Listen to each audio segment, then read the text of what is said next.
Triángulo rumial, es posible saber si la vaca comió lo suficiente.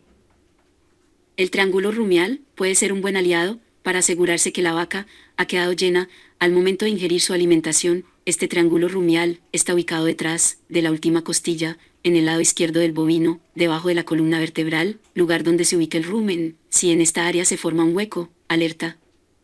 Si desconoce la ración que debe suministrar a sus bovinos y brinda heno o pasto, por recomendaciones esto no es suficiente. Si usted verdaderamente quiere saber si un bovino está bien alimentado, debe conocer dónde está ubicado el rumen, ya que este es un indicativo si el animal está o no lleno. Un ejercicio que puede ayudar en esta tarea es: encierre a su vaca durante un lapso de 12 horas en la noche.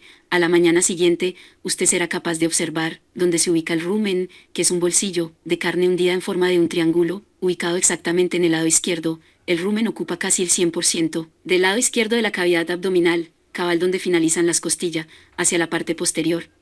Este triángulo es denominado triángulo rumial para saber con certeza si la vaca lechera ha consumido la cantidad de materia seca suficiente. Hay que observar si hay un hueco en este triángulo. Si el hueco en el triángulo rumial persiste por mucho tiempo a pesar de consumir alimentos, esto puede deberse a que la vaca está enferma.